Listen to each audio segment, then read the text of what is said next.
Bem, com muito prazer receber no meu canal o professor Júlio Pimentel Pinto, professor da USP, meu velho colega de tantos anos aí. O Júlio é um grande cara que sabe tudo sobre a Argentina, conhece tudo sobre Borges.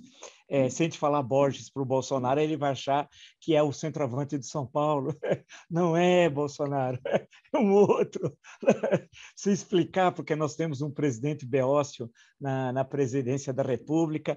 Então, Júlio, olha, com muito prazer, agradeço muito você ter aceito o meu convite. Júlio, a questão que eu coloco primeiro para você é o seguinte: as pessoas vão à Argentina muito rapidamente, os brasileiros gostam de passar fim de semana ou feriados prolongados em Buenos Aires, tal, mas conhecem muito pouco da Argentina. Ou tem aquela visão turística muito primária, de senso comum, mas muitas vezes quando recebe notícias, e também a política brasileira, quando tenta falar da Argentina, o próprio Bolsonaro imputa o presidente Fernandes, que é comunista, os peronistas são comunistas, coisas do gênero.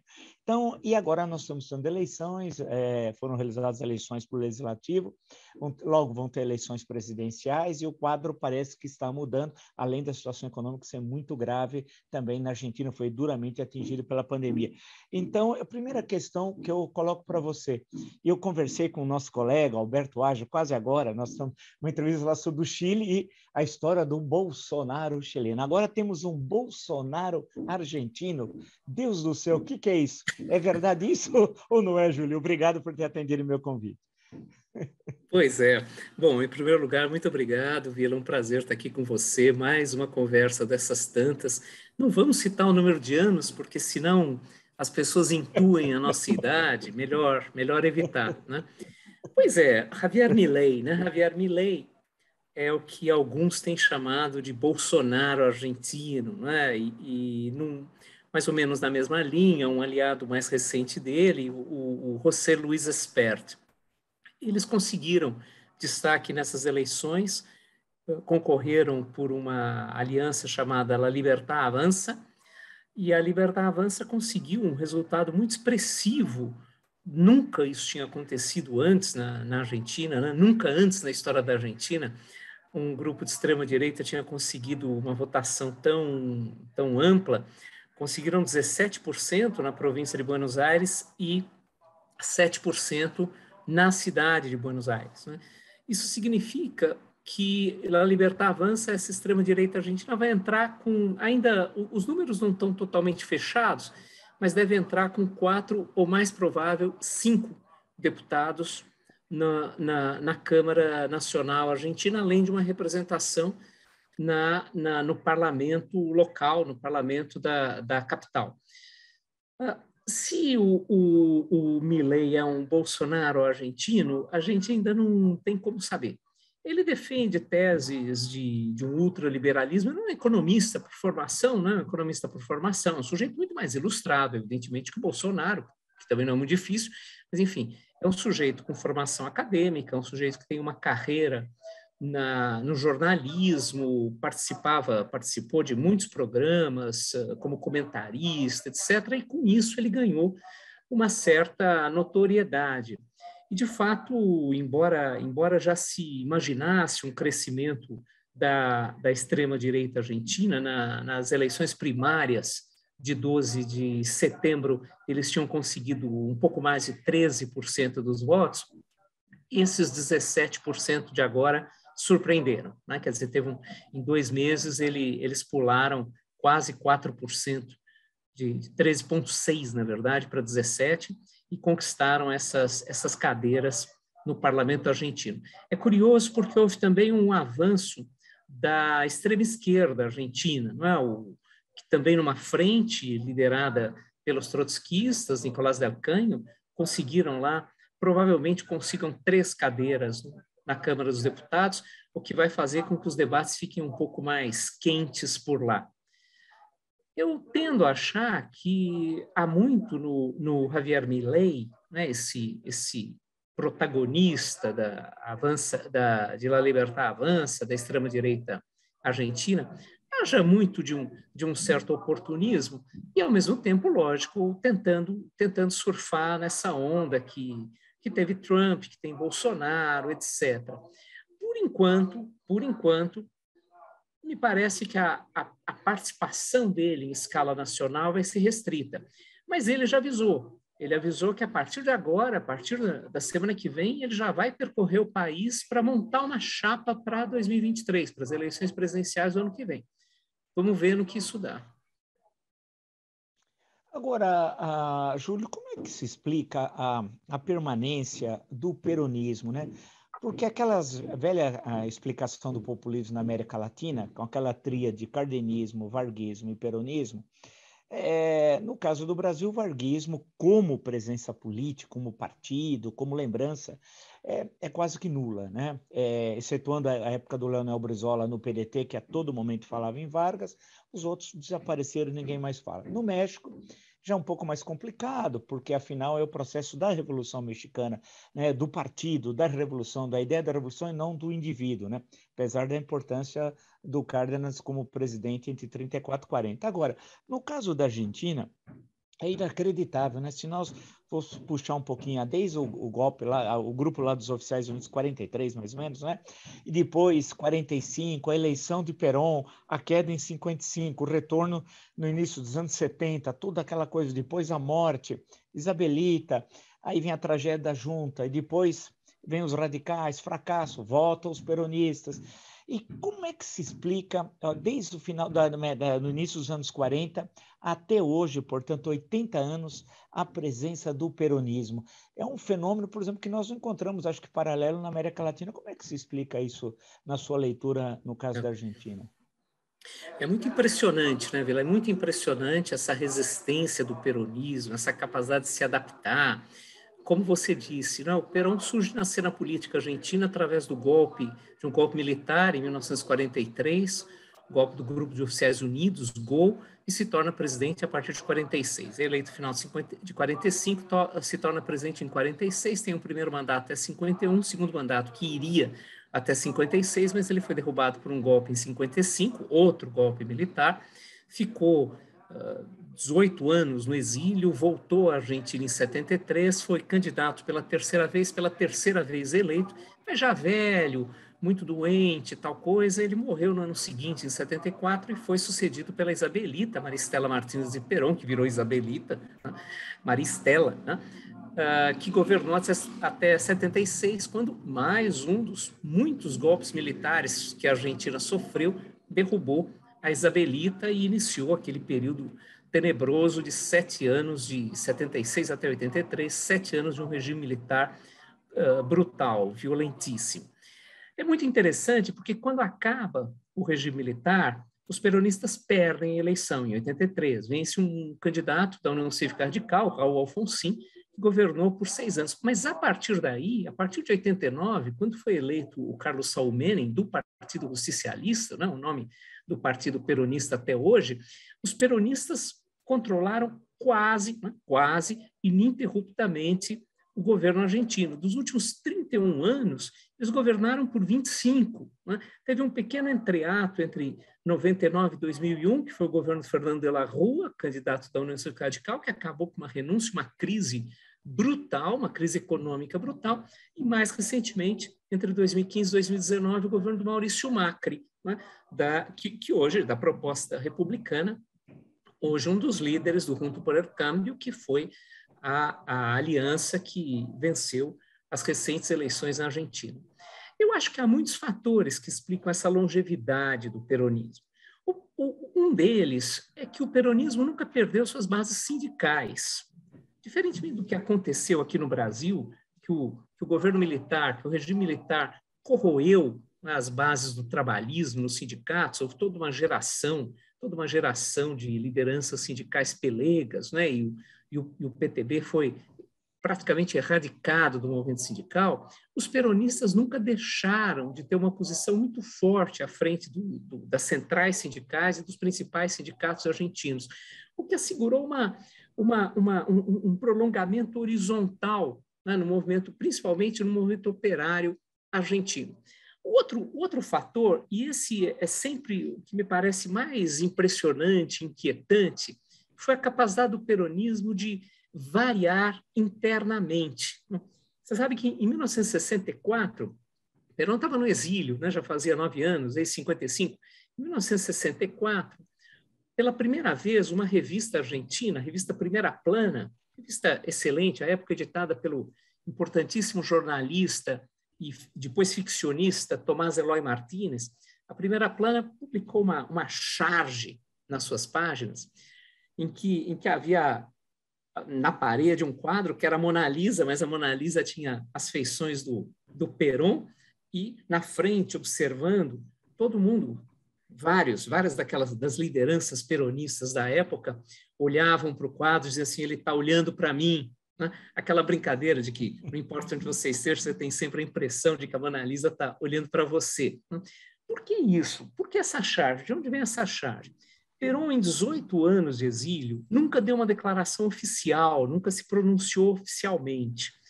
Mas a residência dele na Espanha, né, ele foi exilado na Espanha do generalíssimo Franco. Né? Na residência dele na Espanha, ele recebia uma quantidade enorme de políticos, de intelectuais argentinos, etc., e sempre autorizava que o seu interlocutor relatasse o conteúdo da conversação, o conteúdo da entrevista que ele dava. Ou seja, ele nunca falava pela própria boca, mas muitos falavam por ele. E quando falavam por ele, muitas vezes falavam, lógico, quase sempre, né? Falavam puxando a brasa para a própria sardinha e tentando alcançar a condição de ser o herdeiro político. Porque durante os 8 anos de exílio de Perón não se sabia se ele ia voltar, quando ele ia voltar, quem seria o seu herdeiro, quem seria ungido com a sua herança política, etc. Então, nesse período de 55 até 73, inúmeros postulantes ao posto de herdeiro de Perón se pronunciaram e se disseram abençoados por ele. O fato é que, nesse período, o peronismo proliferou da extrema esquerda à extrema direita. Né? Quando Perón volta para a Argentina, esse episódio é célebre, né? Há um conflito entre a direita e a esquerda argentina no aeroporto de Ezeiza, né? O aeroporto internacional de Buenos Aires, fica um pouquinho afastado da cidade, assim como o nosso aeroporto aqui de Guarulhos, né? Fica a uns 20, 30 quilômetros de Buenos Aires. Há um confronto, né? Em que a extrema direita, na época, reza a lenda, coordenada pelo José López Rega, El Brujo, um homem forte que acompanhou Perón, desceu do avião ao lado de Perón quando ele veio do exílio. A extrema-direita, coordenada pelo López Rega, colocou franco-atiradores em postos-chave do aeroporto a tiroteio, a mortes, etc. O episódio de Ezeiza, em 1973, ele ilustra essa extrema diversidade interna do peronismo. No peronismo cabe tudo. Eu dei toda essa volta, comecei lá na Mona Lisa, passei por Ezeiza, para dizer o seguinte, eu acho que um dos principais elementos que garantem essa inacreditável persistência do peronismo é a sua diversidade interna. Tanto que o próprio governo do Alberto Fernandes hoje é um governo de alianças internas ao peronismo. Quando a gente fala um governo de coalizão, se a gente pensa vários partidos, não, são ajustes lá dentro do partido. O próprio Alberto Fernandes não se afina com a Cristina Kirchner, não é? Depois do resultado das primárias em setembro, inclusive, houve alguns jornais argentinos falaram que a Cristina estava dando um golpe, né, para aumentar o seu poder e esvaziar o poder do Alberto Fernandes, né? Quer dizer, a vice-presidente tentando morder uma fatia grande do poder presidencial. Então, há muitas nuances internas ao peronismo. O presidente da Câmara dos Deputados, Sérgio Massa, que já foi membro do governo da Cristina Kirchner, depois se afastou dos Kirchner, se candidatou à presidência em 2015 e teve uma excelente votação, inclusive no primeiro turno, né, as eleições em que o Maurício Macri ganhou. O Sérgio Massa, por exemplo, ele representa um setor totalmente à parte do peronismo em relação aos Kirchner, mas na hora da eleição todos fazem um jogo de cena juntos, né? Estavam lá comemorando, porque o Partido Socialista perdeu a eleição e comemorou. Isso também foi muito gozado, porque eles esperavam uma derrota muito mais significativa do que a que foi. Já foi muito grande, foi uma derrota muito forte, mas eles esperavam algo pior. Então, estavam todos lá. Né? Você pega um sujeito como Carlos Menem, velho presidente Carlos Menem, né, presidente entre 1989 e 1999, governou 10 anos a Argentina, e hoje não tem mais uma posição central no Partido Justicialista, no peronismo, mas foi justamente na terra do Menem, La Rioja, que o Partido Justicialista conseguiu no domingo a sua maior vitória, a sua vitória mais expressiva. Eduardo Duhalde, que já foi presidente, né, no comecinho de 2001, antes disso foi prefeito de Buenos Aires. Então, o peronismo ele é uma incrível mistura de posições. Você tem lá dentro gente de direita, gente de esquerda, gente de centro, gente que sabe lá Deus do que é, porque essas fronteiras também muitas vezes se dissolvem, se borram, né? E essa diversidade interna assegura que o debate muitas vezes se concentre dentro do Partido Justicialista, a ponto de, durante os muitos anos do governo Kirchner, não é? O período presidencial do Néstor, depois os mandatos da Cristina Kirchner, o Partido Justicialista não negociava no parlamento. Não é? Ele manteve, desde 83, perdeu agora na eleição, o controle do Senado e não negociava uma vírgula. Não negociava uma vírgula com outros partidos, negociava dentro do peronismo. Né? Então, é muito interessante. Se eu tivesse que cravar as minhas fichas num motivo, ou num principal motivo, porque certamente são muitos, eu diria que é essa diversidade interna. Além da questão do sindicalismo que eu falei, e outros elementos que a gente poderia evocar também, não é? A força simbólica da figura do Perón e da Maria Eva Duarte, né? Evita, que morreu lá em 51, mas continua muito viva na imaginação dos argentinos. Enfim, mas eu acho que o cerne, não, o ponto central dessa persistência, dessa longevidade do peronismo é a sua diversidade interna. Cabe tudo lá dentro.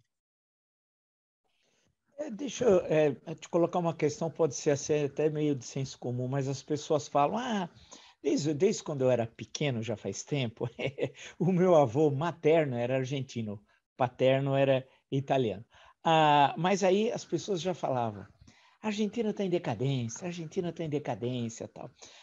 Na adolescência, a Argentina estava em decadência. Na vida adulta, a Argentina está em decadência. Hoje, não vamos nominar esse período, também falam a Argentina está em decadência. E quando a gente vê a Argentina à distância, claro que as visitas turísticas são a Buenos Aires, uma olhada muito rápida na cidade, alguém vai ver os vinhos lá de Mendoza e tal, mas não parece, se essa decadência começou há tanto tempo atrás, ela deve ter sido bem lenta, né? Porque não é aquela decadência quando a gente vê a coisa tudo ruim. Como é que se explica isso? Essa leitura, não sei se os argentinos têm da decadência do seu próprio país, ou se nós, por alguma rivalidade bem primária, televisiva, Galvão buenista, assim, alguma coisa desse gênero, a gente insiste de falar que a Argentina está em decadência, né? Eu digo isso porque eu estava lendo a biografia do Borges, que saiu já faz algum tempo em português, né? E o que me assustou é que no início dos anos 30, não sei se em 32, o Neruda estava no serviço consular chileno em Buenos Aires e o Garcia Lorca ficou um bom tempo na Argentina. E os três conversavam, saíam. Eu fiquei com uma inveja danada, sinceramente, que algo tivesse ocorrido no Rio de Janeiro na mesma época. Mas eu estou me alongando muito na pergunta, mas o que eu falo para você, como é que é essa questão de decadência mesmo? Quer dizer, porque na época agora dos Kirchner que você falou, olhando o crescimento do PIB, algum período do Néstor, você via crescimento alto, né? Como é que você vê isso daí? Desculpe ter sido muito longo aí, meio prolixo na pergunta aí. Não, imagina. Essa é uma questão interessante, importante, né? Talvez a grande baliza quando se fala em decadência argentina seja a lembrança de que no final do século XIX, começo do século XX, a Argentina é vista como a potência do futuro. Aquilo que nós brasileiros durante décadas repetimos, né? Somos a potência do futuro. Não se cumpriu. Tampouco no caso deles se cumpriu, mas muito antes de nós eles foram tratados como a potência do futuro. A Argentina teve um crescimento econômico extraordinário no final do século XIX, exportação de carne, né? Antes se exportava só o boi em pé ou o charque, né? Eles conseguiram, a partir de uma série de medidas de de manejo da produção interna e de busca de espaços no mercado internacional, eles conseguiram exportar muito centeio, a carne já preparada, trigo, etc. E a Argentina se torna a sexta economia do mundo no começo do século XX. Isso é absolutamente espantoso. Né? Em geral, as projeções iam assim que os países do futuro seriam Austrália, Argentina e Nova Zelândia. Né? Agora, foi um crescimento que teve implicações muito claras, né? Quando a gente vê aqueles prédios de Buenos Aires, né? A gente anda ali pela Avenida de Maio, na própria Praça de Maio, né? Região da 9 de Julho, o teatro, né? Operístico, tal, aquelas construções fenomenais, materiais requintadíssimos, os melhores mármores, cristais, né? Os vidros são cristais refinadíssimos, tudo isso vem dessa época, se tornou uma cidade muito rica e uma cidade que também investiu bastante na divulgação cultural e no aparato educacional. Na verdade, desde o final da década de 1860, que se iniciou um processo de ampliação da alfabetização na Argentina, e o país alcançou, no começo do século XX, cifras impressionantes, menos de 20% de analfabetos, o que aqui na América Latina é praticamente inimaginável, né? Não tem nenhum país que ficasse abaixo de 50%. Né? Cuba ficava na faixa de 50% no começo do século, na década de 1910, 1920, a Argentina já estava ali nos 20%, os demais países estavam de 80% para cima de analfabetos. Então, é um crescimento absolutamente impressionante. Só que tudo isso vai por água abaixo com a crise dos anos 20. No final dos anos 20, há um colapso total, os mercados que importavam a carne, os grãos argentinos reduzem muito os níveis de importação e a economia argentina entra em colapso. Aqui a gente queimou café, na Argentina eles queimaram carne. O cheiro também é gostoso, mas de qualquer maneira é a indicação de que, afinal de contas, os bons tempos estavam se esvaindo. A partir de 1930, inclusive, acontece o primeiro golpe militar da história da Argentina. E é um golpe militar que vai repor o país dos trilhos, que vai resgatar a Argentina Grande. O que é a Argentina Grande? A Argentina Grande foi uma expressão cunhada no começo do século XX por um escritor argentino chamado Leopoldo Lugones, que indicava essa potência do futuro. A Argentina Grande entrou em colapso no final dos anos 20, os golpistas de 30 diziam que eles queriam retomar a Argentina Grande. Esse discurso de retomar a Argentina Grande, ele apareceu sucessivamente no século XX. Quando o outro golpe militar, o seguinte, o de 43, no qual eu comentava agora há pouco que Perón apareceu, quando o outro golpe militar é dado, de novo vem essa conversa de Argentina Grande. Quando o Perón é derrubado em 55, de novo vamos retomar a Argentina Grande. E fica esse discurso de que a Argentina precisa voltar para o seu trilho para consumar a sua vocação de ser um dos maiores países do mundo. Então, o tempo todo, quando se fala em decadência, e esse discurso da Argentina Grande está vivo, o tempo todo, quando se fala em decadência, muitas vezes o parâmetro, não, o referencial é esse momento, na virada do 19 para o 20, em que o país se acreditou um dos maiores do mundo e que isso era um destino irrevogável. Agora, nesse meio tempo, e lá se vão mais de 100 anos, nesse meio tempo, o país passou por altos e baixos. Então, você tem um crescimento, por exemplo, você tem decadência nos anos 30, que é um período de total desordem, é chamado de a década infame na Argentina, de total desordem política, institucional, econômica na Argentina. No primeiro mandato do Perón, entre 46 e 51, você tem um crescimento econômico bastante expressivo, inclusive, aproveitando ali a onda do imediato pós-Segunda Guerra Mundial. Né? No segundo mandato já tem declínio, e entre os anos 50 e 60, a Argentina tem decadências lentas, e com alguns momentos de salto, com alguns momentos de melhoria. A mesma coisa acontece nos anos 70 até o golpe militar.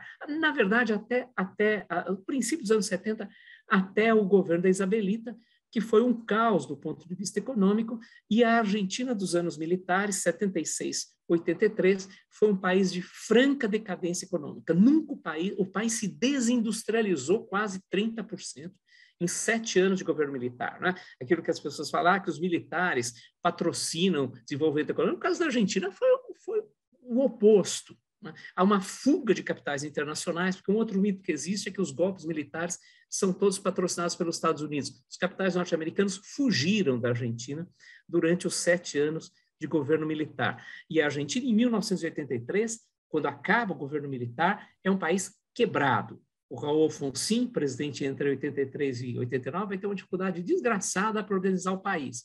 Depois você tem, com a aplicação, durante os 10 anos de governo Menem, em 89 e 99, com a aplicação de políticas neoliberais, muitas privatizações, né, aerolíneas argentinas, né, a YPF, né, que é a Petrobras argentina, de Yacimientos Petrolíferos Fiscais, né, com a onda de privatizações, o governo aumenta um pouco o caixa, mas, ao mesmo tempo, é um período de inflação altíssima, etc., e dificuldade de manejo econômico interno.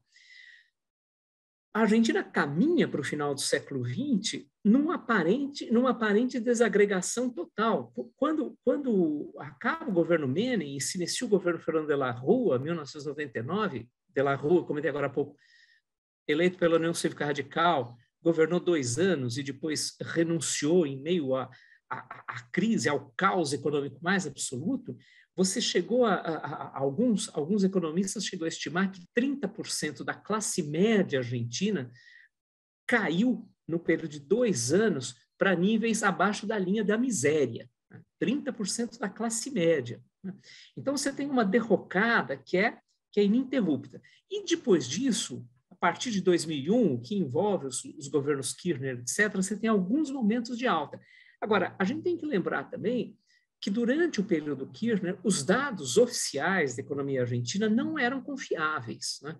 Eles maquiavam os índices de inflação, maquiavam índices de PIB, etc. Mas, de qualquer maneira, o país conseguiu crescer um pouco e conseguiu também implementar algumas políticas sociais, muitas vezes de caráter assistencialista, mas implementou algumas políticas sociais. O Macri se elegeu em 2015 com um projeto liberal de tentar ampliar, de tentar superar a crise por um choque de liberalismo. E foi mal sucedido. Né? Foi bastante mal sucedido e até hoje a figura dele, apesar da vitória do Juntos por el Cambio, que é a aliança política da qual ele é um dos líderes, o nome dele é um nome que hoje fica em segundo plano. Né? Tanto que ninguém cogita nas eleições do ano que vem que ele seja o candidato do Juntos por el Cambio. Né? O mais provável é que saia candidato por esse centro político argentino, o atual prefeito de Buenos Aires, Horácio Rodrigues Larreta, que é talvez o nome mais expressivo, junto com a ex-governadora da província de Buenos Aires, que teve também um resultado muito expressivo nessas eleições, a Maria Eugênia Vidal. Mas a Argentina, então, teve altos e baixos. O discurso da decadência persiste, mesmo nos momentos em que há pequenas melhoras. E hoje o cenário argentino é um cenário dramático ainda. A gente às vezes esquece disso, mas é um cenário dramático. 40% do país está na pobreza. Né? 40% da população do país está na pobreza. Então, é lógico, fala-se desde a década de 1930 que a Argentina está decadente. Essa decadência não é linear, ela não é regular, ela passou por alguns momentos de contenção, mas se nós compararmos com o que foi a Argentina um século atrás, né, há 100 anos, 110 anos, de fato há um declínio, há uma decadência. Isso não impede que seja o país que tem 4 Copas do Mundo, porque a gente tem que considerar aquelas 2 que ocorreriam durante a guerra, quando o Di Stéfano jogava e não foram realizadas. Tem 4 Copas do Mundo, então, e tem um Papa, né? Vários prêmios Nobel. Essa história da Copa de 42, 46, que não ocorreram, precisava ter combinado com os adversários também, né? É um pouco... Eu lembro a Folha de São Paulo, há muitos anos atrás, há uns 20 anos atrás, fez uma longa matéria né, sobre as Copas que não ocorreram de 42, 46, qual que seria a Labrusca, toda a escalação da seleção argentina e por aí. Quem teve tanto, quem diria, né, em 74 ia imaginar que ia dar Holanda, deu Alemanha, né?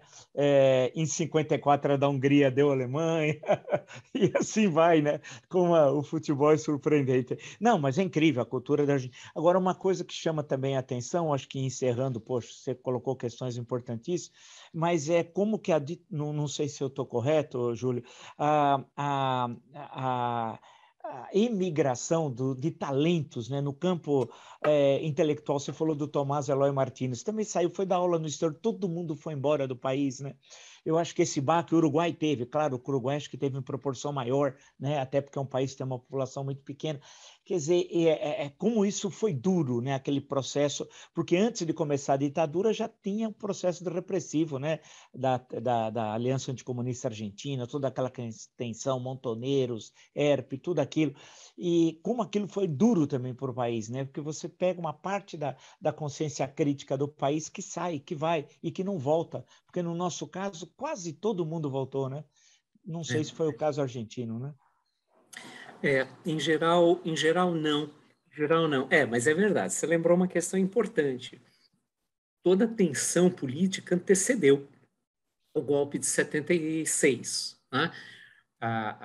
Inclusive essas disputas internas dos montoneiros, que eram peronistas de esquerda, né? E a Aliança Anticomunista Argentina, né? A AAA, né? AAA, que foi uma criação, inclusive, de um peronista, o López Rega, Brujo, que eu citei agora há pouco, foi um dos cabeças da AAA, e que já atuava antes da volta do Perón. E, lógico, as pessoas foram saindo, né? Muita gente foi saindo, sobraram alguns intelectuais expressivos no país, e essa talvez seja uma diferença em relação ao Uruguai, né? Até porque o Uruguai é um país, como você dizia, muito pequeno e com poucas perspectivas profissionais para os jovens. Então, mesmo depois da redemocratização, as pessoas continuaram saindo do Uruguai. Hoje a faixa etária do país é muito alta, né? Então, na Argentina, alguns ficaram. A universidade deixou de ser, na maior parte dos casos, um centro de discussão, porque ela foi muito controlada tanto durante o peronismo quanto no regime militar. Os centros de pesquisa tiveram força nos anos 70 e 80, né? Então, Claxo, e alguns periódicos, né? A revista Ponto de Vista, do Carlos Altamirano, da Beatriz Sarlo, do Ricardo Piglia. Depois eles brigaram, o Piglia se afastou, etc.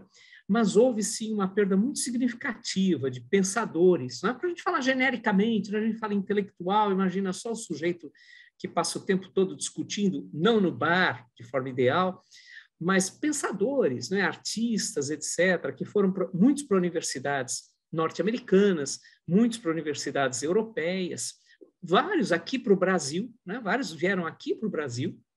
A gente tem os maiores escritores argentinos da segunda metade do século, que foi Manuel Puig, morou em vários países do mundo, mas morou aqui no Rio de Janeiro durante um tempo. Depois da redemocratização, alguns retornaram à Argentina, né? Eu lembro de um professor, um historiador, que veio aqui para o Brasil, trabalhou na PUC, trabalhou na Unesp e tal, e depois ele disse que tinha que voltar para ver o destino do país dele, né? Então, alguns, mas em geral, durou pouco, né? Um pensador Leão argentino... Pomer? O Pomer, exatamente, o Pomer. Pomer, tá. Pomer. Um cientista político argentino que foi muito importante na minha primeira formação, antes de eu ir trabalhar com literatura, quando eu estudei militares, uma outra vida, na verdade, uma encarnação anterior, o que foi o Guillermo O'Donnell, né? O Guillermo, já falecido, o Guillermo não voltou, né? Ele continuou aqui na USP, na Universidade de Notre Dame, nos Estados Unidos, foi um dos principais pensadores da abertura política, do processo de redemocratização, não só na Argentina, né? Então, de fato, foi uma tristeza e que, de alguma maneira, prossegue, porque a Universidade Argentina não dá condição dos seus professores, dos seus pesquisadores, levarem adiante em grande quantidade as suas pesquisas. Muita gente vem para cá, eu já tive um monte, você deve ter tido, né? Quando você trabalhava na universidade, eu já tive um monte de orientandos que vieram da Argentina, encontro outras pessoas, professores que vieram de lá. Então, infelizmente, houve aquilo que as pessoas chamam de fuga de cérebros, né? Que é uma expressão meio esquisita, porque parece que o cérebro vai sozinho, né? Sem o resto do corpo, mas a Argentina teve seja pelo exílio, seja pela dificuldade de condições, acabou perdendo muita gente. Alguns resistem, né? Beatriz Sarlo, grande pensadora argentina, Beatriz Sarlo continua lá levando chumbo sem parar dos peronistas, né? Porque ela é uma crítica do kirchnerismo, e daí acontecem aquelas coisas estranhas, né? Em que a pessoa que está mais perto de você do que a que está longe é mais atacada, se ataca mais quem está perto do que quem está longe. Beatriz Sarlo é uma exceção, mas infelizmente não são muitas. Eu tenho um livro dela, quando eu estive na Argentina, comprei tenho acho que 2 aqui, e ela conta isso. Ela pega o metrô, um peronista, devia ser, olhou e falou: estragou o meu dia hoje. Pô, não devia ter visto você. Pô, você imagina, você pega o metrô, o cara olha para você e diz que estragou meu dia. Pô, é demais. Não é fácil. Pô, Júlio, olha, muito obrigado mesmo. Foi um papo excelente. Eu acho que o nosso canal, o objetivo é sempre de qualificar a reflexão, né? E reflexão em geral, pensar a política de outra forma, não desse momento tão primário e triste que nós estamos vendo aqui. E você deu uma bela aula aí sobre a Argentina, apresentando a quem nos interessa, né? Quem nos acompanha, a importância aí da Argentina. O Júlio aí tem uma ampla biografia, um grande estudioso do Borges, tem um livro do Júlio aqui. Conhece muito bem a cultura argentina, acho que deu aí uma verdadeira aula magna, aquelas que começam o curso, você fala, vou precisar estudar para diabo para entender esse país. Pô, Júlio, muito obrigado mesmo aí. Não, imagina, eu que agradeço, não foi aula magna, não, foi um bate-papo e vamos retomá-los, de preferência em breve pessoalmente, mas vamos retomá-los agora que a pandemia espera-se fique sob controle, ainda não está. Mas muito obrigado pelo convite, pela ocasião, Vila. Valeu, Júlio. Tudo de bom, então.